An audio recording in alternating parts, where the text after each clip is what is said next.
राम राम। क्या आपकी कर्क राशि है? कर्क राशि वालों के लिए सितंबर महीना कैसा रहने वाला है?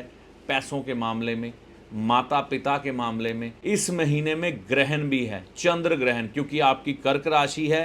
तो कर्क राशि में चंद्र ग्रहण का क्या असर आने वाला है, क्योंकि आपके राशि अधिपति हैं चंद्रमा।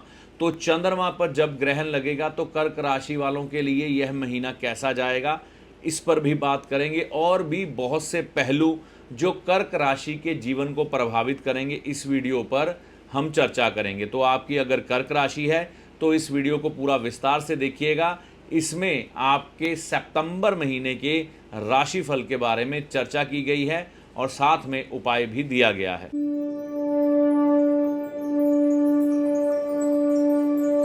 सितंबर महीना कर्क राशि वालों के लिए धन के मामले में कुछ एक परेशानी देने वाला है। अगर आप बिजनेसमैन हैं तो हो सकता है आपका पैसा व्यर्थ जाए कहीं पर, मतलब पैसों के मामले में कोई नुकसान हो। अगर आप व्यापारी हैं, आपके कार्यस्थल पर कोई चोरी हो रही हो, कोई पैसों का नुकसान हो जाए, कोई ऐसा कुछ हो जाए कि आपका स्टॉक डेड हो जाए और कहीं पेमेंट अटक जाए, तो ऐसी चीज़ें कर्क राशि वाले व्यापारियों के साथ चलने की संभावना है। सामान्य व्यक्ति जिसकी राशि कर्क है, उसका पैसा कहीं पर फंस सकता है। मतलब आप ऐसा ना करें कि किसी की बातों में आकर पैसा उधार दे दें। वह व्यक्ति आपका रिश्तेदार भी हो सकता है, मित्र भी हो सकता है, या किसी भी तरह से आपके जीवन से जुड़ा हो सकता है। तो पैसा उधार देने से बचें। यह महीना आपका शो ऑफ करने का भी होगा। आप अपने आप पर बहुत पैसे खर्च करेंगे।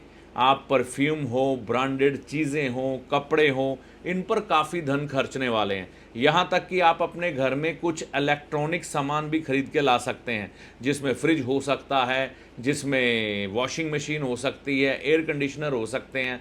तो ऐसी बहुत सी चीज़ें जो हैं आपके घर को लेकर जो ज़रूरी हैं, वह आप खरीद सकते हैं, या पुरानी चीज़ें बदल के नई चीज़ें ला सकते हैं। 15 तारीख तक, यानी कि सितंबर 1 से 15 तारीख तक किसी भी स्त्री से आप किसी प्रकार की भी दुश्मनी लेने से बचें, क्योंकि अगर ऐसा होता है तो मान हानि होने की संभावनाएं हैं कर्क राशि वालों की।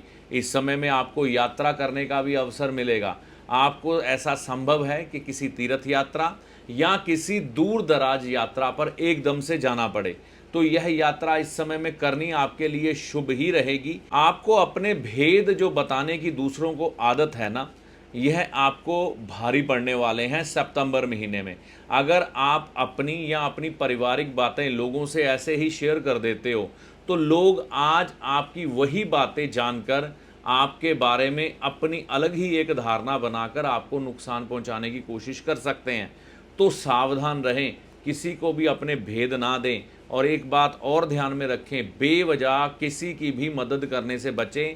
आपके द्वारा की गई मदद इस महीने में ज़्यादा काम नहीं आने वाली, क्योंकि आप देख रहे होंगे कुछ दिनों से आपके साथ कुछ ऐसा घटित हो रहा है कि आपने अगर किसी को पैसा दे भी दिया, मदद कर भी दी, और उससे वह वापसी मांगने की कोशिश की। मान लो किसी को पैसे दिए, आपसे अपने पैसे ही वापस मांगे नहीं जा रहे हैं, आपको बोला ही नहीं जा रहा है कि भाई मेरे पैसे वापस दो। तो इस समय में बेवजह किसी का दुखड़ा सुनकर उसकी मदद करने से बचेंगे तो ये बेहतर रहेगा। इस महीने में आप थोड़े अग्रेसिव भी दिखेंगे, और हो सकता है आपका झगड़ा आपके परिवार वालों से ही बेवजह हो जाए।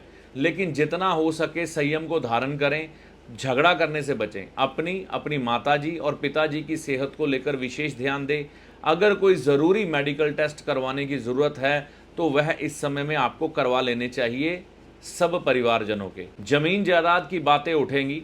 आपके मन में ये तीव्र इच्छा होगी कि मकान बनाया जाए, जिन लोगों के पास मकान नहीं है। अगर किसी व्यक्ति के पास प्रॉपर्टी है तो बतौर इन्वेस्टमेंट कोई प्रॉपर्टी खरीद कर रखने के मन में विचार आपके आएंगे। और यह समय आपकी संतान आपसे दूर जा सकती है, यानी कि यह उन लोगों के लिए बात कर रहा हूँ जिनके बच्चे युवा हैं। तो वह अपने घर से दूर किसी न किसी सिलसिले में, चाहे घूमने के तौर पर जाएं या करियर सेटलमेंट के लिए जाएं, तो इस समय में दूर जाने की संभावना है। हाँ, कुछ एक बच्चे स्टडी के लिए भी जा सकते हैं। अब बात करते हैं ग्रहण के बारे में, जो कि 7 और 8 सितंबर के बीच में लगेगा, चंद्र ग्रहण। कर्क राशि वालों के लिए अष्टम भाव में यह ग्रहण आने जा रहा है। अष्टम भाव हालांकि अच्छा भाव नहीं माना जाता, यहाँ पर ग्रहण लगने की संभावना है कुछ शारीरिक कष्ट आना और कुछ पैसों के नुकसान या फिर धोखे की संभावना। तो मैंने वही चीज़ें आपको पहले भी बताई हैं, इन चीज़ों से सावधान रहें, किसी पर आंखें बंद करके विश्वास ना करें। उपाय के तौर पर इस समय में आप क्या कर सकते हैं, झूठा भोजन ना खाएं, बेवजह झूठ ना बोलें, किसी से झूठा वादा बिल्कुल भी नहीं आपको करना है। और इस समय में अगर आप थोड़ी चांदी खरीद कर अपने घर में रख लेते हैं या अपने शरीर पर पहनने के लिए कोई चांदी की वस्तु बना लेते हैं तो वह उत्तम रहेगा। इस समय में हरी मूंग की साबुत दाल रात को भिगोकर रखें पानी में मंगलवार की रात, और बुधवार को पक्षियों को किसी पार्क वगैरह में जाके डाल दें। 3 केले गुरुवार के दिन आप भगवान गणपति के चरणों में समर्पित करके आएं तो यह बेहद बढ़िया उपाय हो जाएगा। लाल, काले और नीले रंग के कपड़े पहनने से सितंबर महीने में बचें। तो ऐसी आशा करता हूं यह जानकारी कर्क राशि वालों के लिए सितंबर महीने को बेहतर तरीके से मैनेज करने के लिए सहायता प्रदान करेगी। ज्योतिषी आपका सलाहकार है जो आपको भले और बुरे समय का ज्ञान देता है, ना कि कोई चमत्कारी बाबा जो छड़ी घुमाकर आपको माला माल कर देगा, धनवान बना देगा, या कोई जादूगर जो छलावे में डालकर भ्रम की स्थिति पैदा कर कर आपके भाग्य को बदल देगा। तो ज्योतिषी को हमेशा सलाहकार के रूप में देखें, ना कि चमत्कारी बाबा या जादूगर के रूप में। ऐसा नहीं होता।